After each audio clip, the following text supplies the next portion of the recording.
there, we've all felt it. But did it ever go this far? Holy cow. Like right. Lightsabers. Tonight on 2020, it's not what would you do, it's what should you do. Not this. I don't see you touching it now, though. Out of my... Tips for when you're trapped behind the wheel. We noticed this lady in my rearview mirror just weaving. It's crazy. But that was just the beginning. Hit our car. She just hit our car. She's pushing us off of the road. Put it in reverse. Put it in reverse. She's knocking on our window saying she's a cop. For some, road rage can be the ending. If I would have known that it would have ended the way it ended, I would have never, ever followed him. She had every opportunity to change her mind and not chase my brother across 2 freeways. In just the last 24 hours, a new assault with 2 deadly weapons, a car and a gun. The man in the red pickup truck pulled out a gun and shot her in the head. They were jostling for position. A promising young life cut short. This is now a murder case. Tonight, Freeway Fury. Hello, I'm Elizabeth Vargas. David is away tonight. Take a look at that. All the traffic and taillights. Typical sight in rush hour in any major American city. But this holiday weekend, it's bound to be worse. Experts say more than 44 million people are expected to be on the roads this Independence Day weekend, more than any other time. And with all that traffic, there are bound to be flaring tempers. So how does road rage start, and what should you do if you find yourself caught up in it? Here's Eva Pilgrim. We all have it in us, even if we don't know exactly where it is.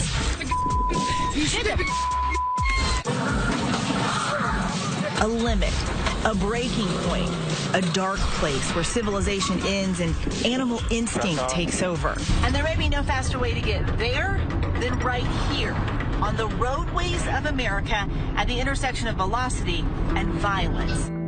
Oh, we have 2 victims here. You've seen the stories leading your local news. Another case of road rage. And polluting YouTube. What feels like a daily diet of road rage reports. Just last week, this shocking video of an incident on a California freeway leading to a multi-car crash. Call 911, Chris. Nearly half of all drivers surveyed have experienced some form of road rage. Here in Denver, the mile-high city, drivers have hit new lows. Local officials reporting deadly traffic crashes have been slowly creeping up for several years. We know you're fed up. So are we. We came to see for ourselves. It didn't take long for us to find it. Rocky Mountain Rage. Golly, that guy. He was like almost in our lane. You want reasons? Look around. The city's rush hour turns freeways into ant farms. It's a stop-and-go sea of brake lights. Yeah, it's not moving up there. What typically should be a 30-minute commute can take nearly an hour and a half, enough to turn any driver into a ticking time bomb. I was surprised at how bad the traffic is in Denver. It's heavy, it's crowded, and it's aggressive. Captain Jeff Goodwin of the Colorado State Patrol is fighting the uphill battle against an army of hot-tempered motorists. Don't touch me. There is that group of individuals that get up helter-skelter every morning. They're never on time. So now they're running late, and they've got to make up that time. So how do they do it? They do it by pushing people out of the way, cutting them off, changing from the inside left lane all the way to the exit ramp right as they get there. Goodwin believes he's pinpointed the root of the problem. With more than 100,000 people transplanting to Denver every year, it's as simple as too many metal machines, not enough pavement. I used to think it was something like people cutting you off. But, you know, one of the things that people really get angry about, if somebody honks the horn at you because you've sat too long at a light, I think they literally go from the Dr. Jekyll to Mr. Hyde. Around the country, it's not just gangbangers and street thugs mixing it up. It could be any of us. Take a look at these guys in business attire doing the WWE SmackDown. We showed the good Captain Goodwin some examples of bad behavior, and he provided us some potentially life-saving road rules to help you. Rule number 1, don't make eye contact. This motorist is out of control. And this victim is doing all the right things. Just stare ahead, don't engage. Right. Yeah, the minute you engage, who knows where this goes? Rule number 2, never approach the window. Right, wow, okay, this is more than over the top because now you have a gun involved. So you're going to pull your gun out? What kind of... You never know who's packing heat. Exactly. Is approaching someone's window ever a good idea? Never do it. And most important, rule number 3, you don't always have to win. Looks like it's going to be over. But as we see in this case from Houston, the parties involved just can't help themselves. And here we go. There you go. I mean, now they're at full-blown fist fight. Right. This is what happens. It gets worse. The longer this goes, the worse it's going to get. It looks like they just need to win the argument. That's what it is. It was 4:15 when we hit the road with Goodwin and his team. They prowled the interstate looking for bad behavior. We're looking for aggressive drivers. Triggers. Holy which often lead to the road rage we see on the news. This is a 75 mile. Well, we're doing 17 and the 75 at rush hour. I got a lady who was texting if you want to pull her over. Within minutes, Goodwin's team has spotted a common breed, a texter at the wheel. Goodwin says distracted driving, the #1 offense that sends drivers into road rage. And how does that end up leading to road rage? Well, when she's texting, she's not paying attention to everybody else out here. Next, we cross paths with a lead-foot speedster, the deadliest kind of aggressive driver. I could see him in the rearview mirror weaving in and out. He was trying to find that opening. And that's when people get mad. Right. It was now 5:45, the road rage witching hour. Yeah, we're pulling out. Goodwin says the peak time for trouble. And the cops had busted this aggressive driver for skipping the off-ramp and blazing her own trail altogether. Right now, there's a warrant for your arrest. Her prize? Some new bracelets and a ride in the fast lane to the county clink. She doesn't have a valid driver's license either, so that's been canceled and denied, so she shouldn't be driving anywhere. We'd found ourselves at a notorious hot spot. So this is the frontage road where we have a lot of our issues. And got a dose of full frontage fury. So people will be frustrated. They'll come off the frontage road, and then they actually will do this, believe it or not. They will drive here. Holy cow, this is so steep. And they will find that steep drop down to the interstate, and they will bounce their way back down into Interstate 25, all because they're angry about sitting in traffic. Off-roading on I-25. Yeah. As Friday rush hour traffic mounts once again, we spot this guy who thought he could make up time bypassing all the drivers ahead of him, riding along the road's shoulder. But he's going nowhere fast today. Over here. Hey, sir, do me a favor and stay in your car while we do this business, okay? You passed about 7 or 8 cars going alongside them on the right. You went over the white shoulder. That's not a lane for turning. It's not a lane for passing. Like many road rogues, this guy's idea of defensive driving is making excuses for his alleged moving violations. He even called 911 to complain about being pulled over. He stopped me first on the train track with a train coming down the road. And now that he's caught, he's upset, just is not in agreement at all with what's going on here. So that's his beef. There goes the guy. There he goes. Next, check out this blue truck. The driver has jumped the median, passing up other cars, hightailing it the wrong way into oncoming traffic. Captain Goodwin pulls him over, hand on the holster. What was it?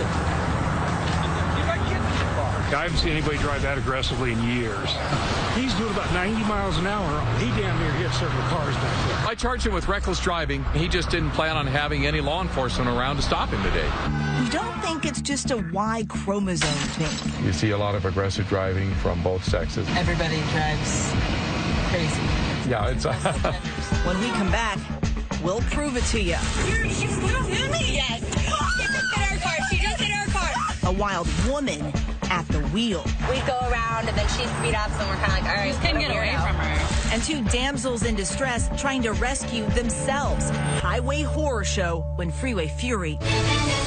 Now, 2020 continues with Freeway Fury. Here's Nick Watt.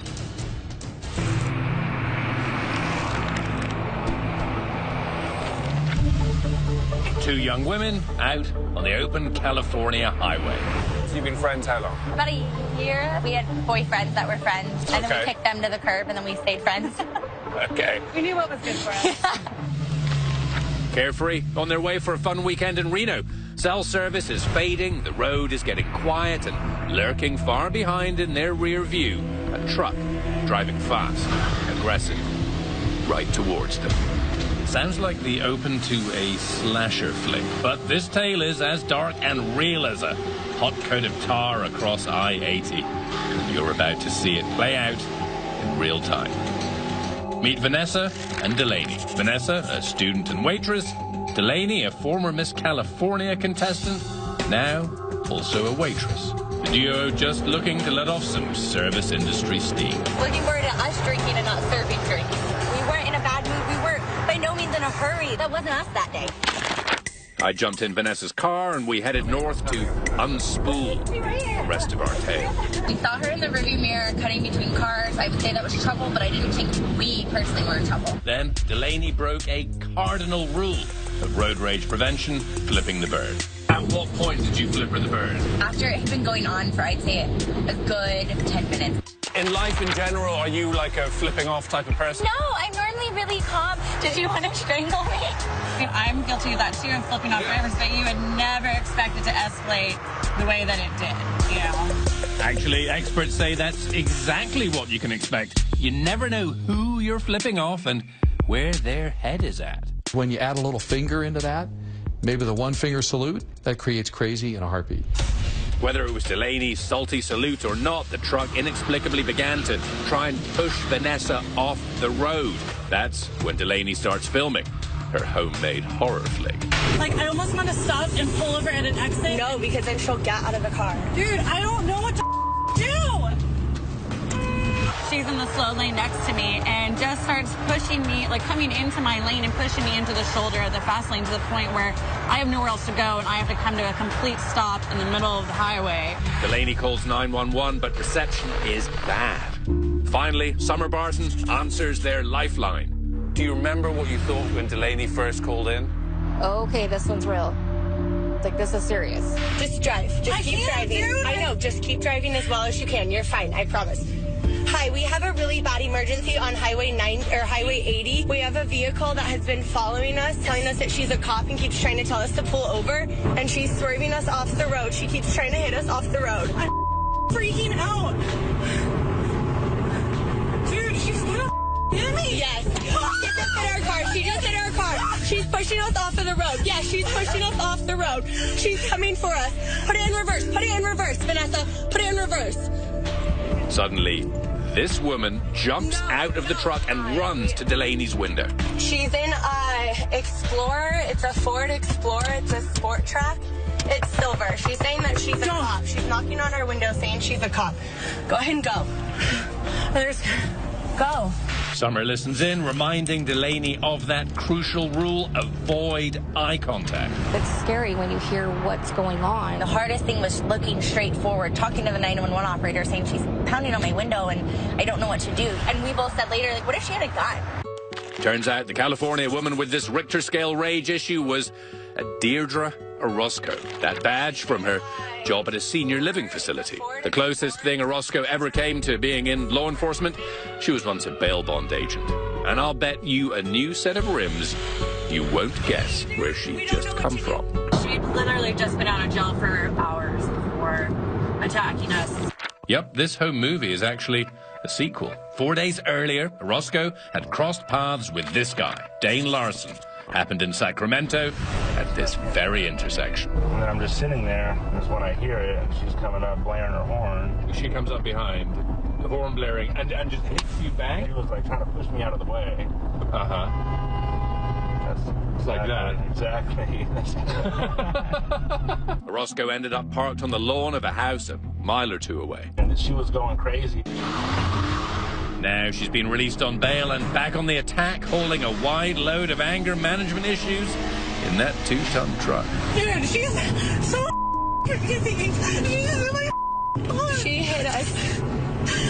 Okay. Your main goal is to figure out where they are. It says next right fuel. Summer knows that just down the road from that gas station is this CHP outpost. She tells the women to exit at the gas station and hopes the police can intercept. You're her lifeline. How does that make you feel? Responsible. You know, for her safety. Okay, there's an officer right now with us. Okay. Yeah, okay, thank you so much, ma'am. Bye-bye. This is where it happened. Today, we've arranged a little surprise. And these are the officers who were there. I'm not crying. Just a little bit. Can you like, thank you, isn't that? Aww. I'm sorry that you had to deal with her. Oh my goodness. I will never forget you yelling, "Get in the car." Thank you. You're welcome. And we're not done yet with the surprises. This lady is Summer, Hi. who you were talking to on the phone. Hi. Thank you.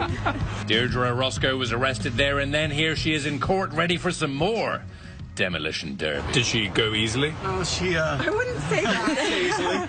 I wouldn't say easily. She was kind of feisty. Roscoe ultimately pleaded no contest to charges of assault with a deadly weapon, her truck, and making threats to commit a crime resulting in death in both cases. Whatever's the most expeditious way, that's what I want to do. Sentenced to 925 days in county jail and 5 years probation. Roscoe declined our offer of an interview. Did you make it to Reno? Yeah. We did make it to Reno. Shook it up. It wasn't quite the girls' weekend you had in mind. Didn't start out on the right foot so well. To review, aside from flipping the bird, these women did everything right. They avoided eye contact, remained in the car, and called the cops. It worked out well. But there are those who'd rather play policemen themselves. When we come back, wild ride with Colorado's own fur-capped road avenger. Out of my Law enforcement says he's a vigilante. I'm just floored at the fact that you keep doing this. 2020 continues with Freeway Fury. When it comes to road warriors, it seems cars and motorcycles are natural-born enemies. When push comes to shove, literally, some people take the law into their own hands. In fact, one of the most infamous showdowns took place just a few blocks from here. Here's Eva Pilgrim.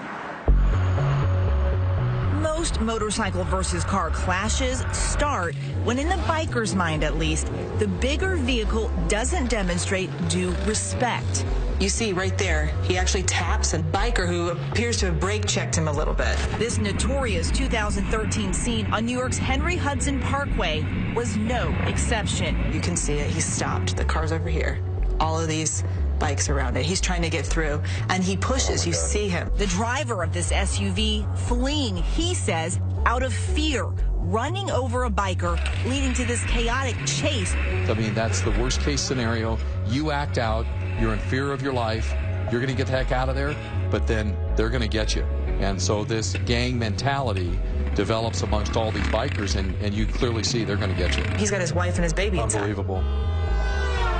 And earlier this year in San Francisco, highway history repeats itself as these bikers attack this Toyota Camry. A driver was beaten and seriously injured after an altercation on a freeway between a car and some dirt bikers. So look at this now. You take a guy down. It's all on camera. Closer to home in Goodwin's backyard of Colorado, this frightening case of Mustang versus motorcycle. They were both egging each other on, and look at this. You have this drastic move to make a point, so there's your last word, and it could have killed the guy. Yeah, it's all about respect, I think, and courtesy. We see this all the time where someone's willing to use a vehicle as a deadly weapon to take somebody else out. Now, as if Captain Goodwin doesn't have enough on his hands, He's got to deal with one motorcyclist turned vigilante. You're about to meet Denver's own Dark Knight. His name is Devin Jones. You just cut me off, stupid! His alter ego, the Road Avenger. It's kind of a crazy outfit. Yeah, I look ridiculous. Do you think you're a superhero? No, not really. Jones may not cop to it, but these YouTube videos tell another story. The story of a man, his motorcycle, and helmet cam. A vlogger obsessed with publicly shaming anyone he perceives as a roadside wrongdoer. These videos and his 125,000 YouTube subscribers are how he pieces together a paycheck. Here's a man Devin says was guilty of a trifecta of transgressions: grazing behind the wheel, surfing while driving, and running a stop sign. I know you feel really cool, but you should put the salad and your phone down. Most people only go with one. I mean, what's the logic here? There's no logic. I call him an agitator because he doesn't need to do this. A little self-righteous, you think? I think so. Absolutely. Phone down. But as far as Devin's concerned, the cops can be road hazards too. Here, he even dares to pull over an officer who he claims was driving while on his phone. That's road rage. No, I was honking because you're on your phone and I needed you to get off so that we could travel smooth. You stopped me specifically for doing my job. I didn't want to talk to you. I just wanted you off your phone. Where does this come from, this motivation to confront perceived roadside dangers? From years of experience on even deadlier highways. I joined the Army in 2006 when I was 17 as a combat engineer. Deployed to Iraq and to Afghanistan doing IED route clearance. That's a pretty dangerous job. Yes, it's pretty much the most dangerous job. And now, 11 years later, Do you feel like you're still doing that? I didn't until you pointed that out. Recently, Jones has taken to handing out business cards so people can view themselves later on YouTube. In this instance, he confronts a man who he says wouldn't let him change lanes. Here you go. You'll see yourself on here later. Okay. The card is not well received. He feels like it's his duty to let them know they did something wrong in traffic. You're on camera, stupid! You're on camera, stupid! It's like he is the vigilante. He's going to show what a cool guy he is by using his camera to almost entice people into an argument.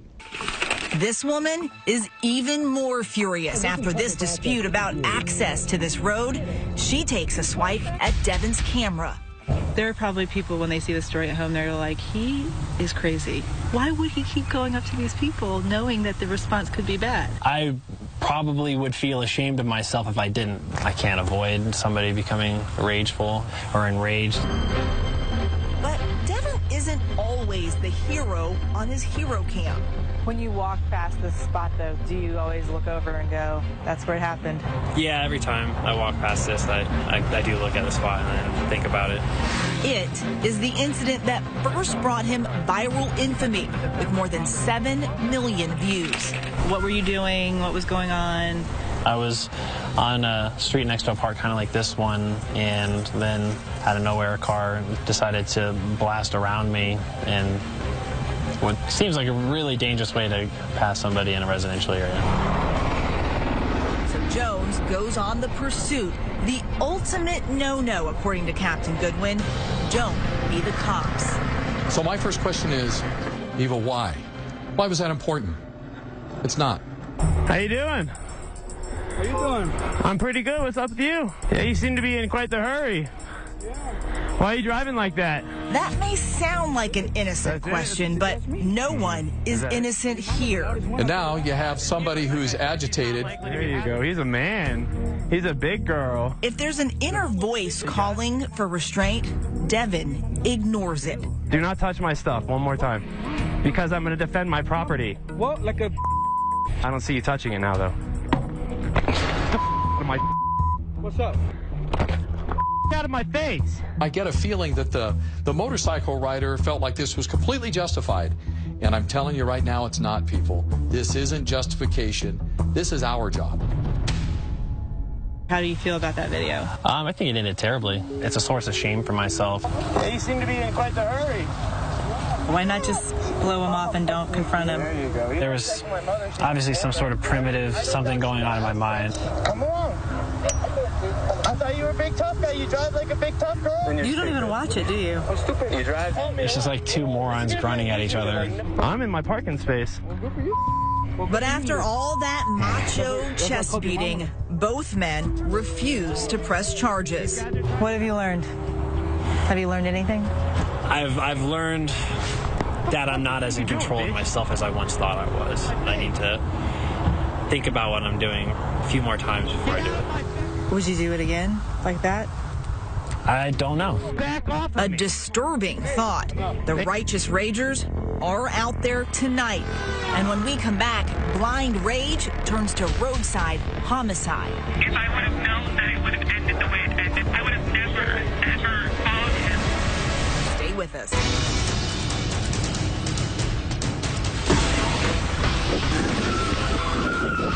You never know just how fast or how far a road rage incident is going to escalate. Maybe it's just a guy using his phone as a weapon. Maybe it's two dudes having a roadside duel. He's definitely ready to go to battle. He got himself a pipe. But look at this thing break out. Holy cow. Or maybe it goes as far as this crazy scene from Los Angeles last week. He's getting dragged on the freeway. At least everyone in those cases lived. But tragically, it doesn't take much for a road rage incident to go from cursing What the is wrong with you? to the coroner's office. How bad can these road rage confrontations get? Well, it's murder. From 2006 to 2015, there was a 500% increase in fatal road rage crashes. And just this week, 18-year-old Bianca Roberson was shot and killed in what authorities say is yet another road rage incident. She was a good girl, honor roll student, looking forward to going to college.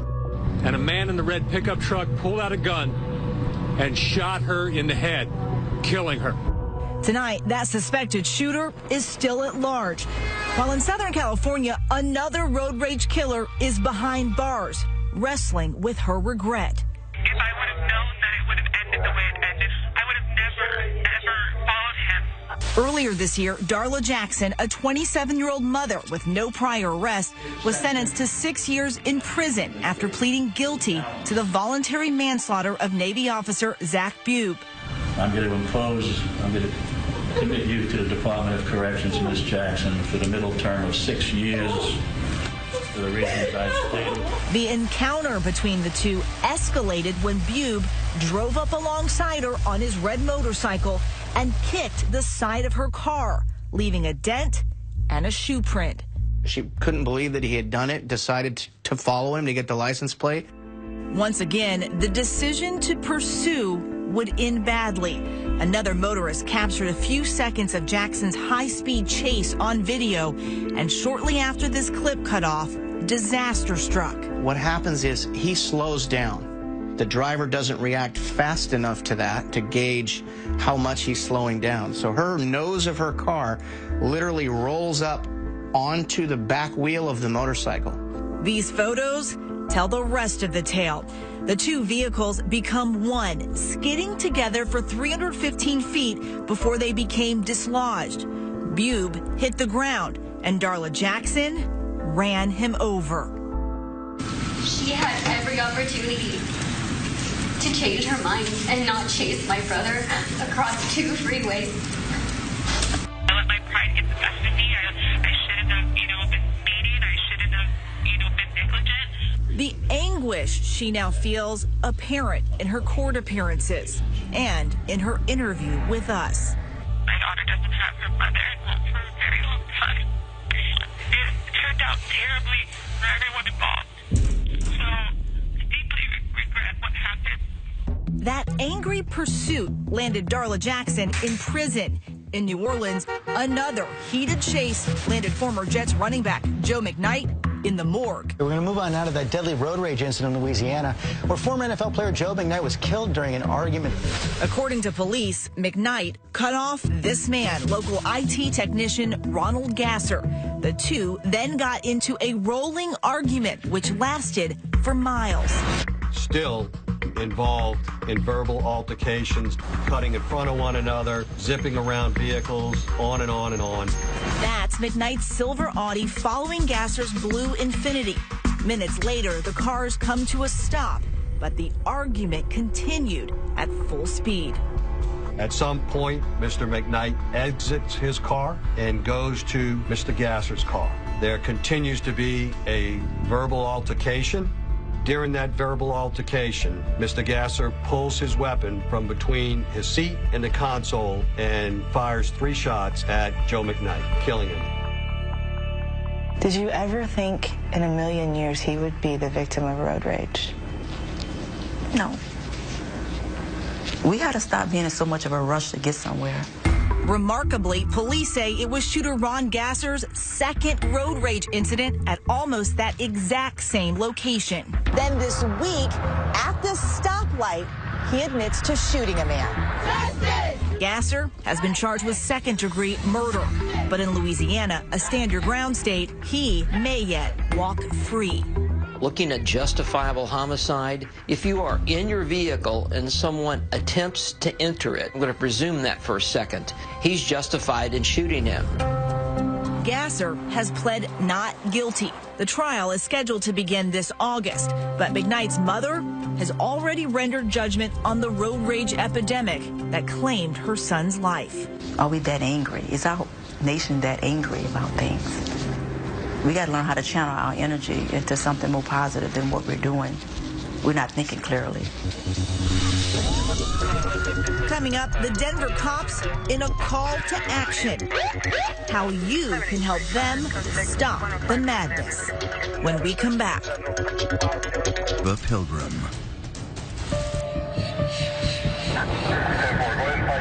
Who are we looking for? Who is this woman? Well, it's one of our repeat and frequent offenders. The cops in Denver have had enough. Now they're fighting back with a call to action, enlisting viewers like you. So this woman's been called in how many times? It has been at least 8 times. That's a lot. It's a lot. Goodwin's referring to a special reporting system promoted along Denver's roadways. I just want to report reckless driver. A dedicated hotline so drivers can blow the whistle before blowing their stack. Telling them, stay back, don't get close, don't get in the middle of this. Goodwin estimates a staggering 5,000 calls are pouring in every month in the Denver area alone. I just wanted to report someone who's driving like a maniac. In a novel approach, his team then uses the data to identify those drivers with the most complaints. Then they track them down. Half of these things these people did to me. Our Denver affiliate KMGH was there. We get multiple calls on a vehicle. When the state patrol approached this man, he'd received 7 complaints in 8 months. Mr. Douglas. Certain incidences or incidents, I would say a, quote, bad driver would be a totality. His name is Houdini Douglas, and as is often the case, he tries to wiggle his way out of those numerous complaints. Here as I can tell, none of them have any legal ramifications. Almost every time, guaranteed, it's not their fault, and they start telling us about the complaints they have on the drivers that called them in. We're with Captain Goodwin as he heads out on the hunt. I'm Robert 512. Looking for this woman, Kim Shortefager. She's doing all the things that make the other drivers around her upset. We show both units clear with the summons. As we pull into Shortefager's apartment complex. So we're looking for a blue car. 1041 on CAD. We immediately spot her car. The numerous dents consistent with its owner's MO. So that's our vehicle. So now we'll take a cruise down here and we'll kind of wait. But our mini stakeout is brief. Before we know it, Shortefager is behind the wheel and on the move. Oh, she's going. There's our car. Boom. We follow, but this time it's the captain who's handcuffed. He can't pull her over without cause. I don't want to harass her. And on this day, Schwarzenegger appears to be minding her P's and Q's. She's doing like 31, 32 miles an hour. She's clearly aware of us. She's nervous. Suddenly, she hooks a U-turn. All right, so we're going to cut her loose. 3 weeks later, we're back, and this guy has ammunition to help their cause. Her driver's license is not valid, so she should not be operating a vehicle at all. That's the van I took the picture of this morning. Okay. Driving on a suspended license is against the law, something Kim Schwarzenegger appears to ignore. It takes a lot to get your driver's license taken away, though, doesn't it? Yes, 12 points in a year's time to actually get your driver's license revoked. So it's back to her apartment. Now it's a waiting game. It's like cat and mouse. And when we arrive, the beat-up jalopy we followed the first time has been replaced. Here's the new Butte. It's a totally different color. Right. I'll probably go back out to 85 and see if I can get her. The next day, in the driving snow, we track her new wheels to the restaurant where she works. We have found the car and we're just going to go verify that license plate. In a word, busted. So our car is just to the west of us over that tree, and there's a fence. And it's parked in the very back corner that you can park. The men head inside to confront their quarry. But will Schwarzenegger come out in cuffs? How'd it go? Well, she thinks that people were calling her in because she was texting and driving. So she openly admitted to that. She knows there's issues with her license. She gets a break and a stern warning. Don't drive or she'll be arrested. 28, 2017, for excessive points. She'll have to figure out a way to get home tonight. If she presses her luck and tries to go home, she might end up having to do jail time over all of this. Still, we want to talk to Schwarzenegger ourselves, and she surprisingly rolls over faster than a speeding SUV on an off-ramp. Were you surprised that they came to find you? Yes. And my worst is the texting. I was texting. Never hurt anybody, so I really apologize. So you had a lot of accidents, or? I've had about 5, yes. Mm-hmm. Now your license has been suspended, so you can't drive. Correct. And so what does that mean for you? That means Uber. It's time for Uber. I don't want to lose my new car. I don't want to go to jail. I've never been. And I apologize that I scared anybody. That's not my intention whatsoever. She sounded so sincere, but bad habits die hard. Last month, Schwarzenegger was cited while driving on a restricted license, this time charged with following too close to another vehicle. Are these normal people losing their minds? Absolutely. Everybody gets angry. It's just a matter of what flips that switch, and then what do you do with it after it's been flipped? Who's is next? Freeway Fury continues. Once again, Elizabeth Vargas. This month in South Florida, it happened again. 2 men caught on camera in a road rage incident involving a bat. They go at it, struggling in the middle of traffic over the weapon. Hector Herrera, that batter swinging for the fences, now facing charges of aggravated battery with a deadly weapon. The first thing that came to my head was to grab the bat and go and fight. A typical shake-your-head road rage story? Perhaps. But then, a small miracle. Herrera went on television and actually expressed remorse. I would say to him, hey, I'm sorry for the situation. This is no good for nobody. Something to consider the next time you hit the highway. You may think you need to win, but perhaps this is a game you'd rather not play.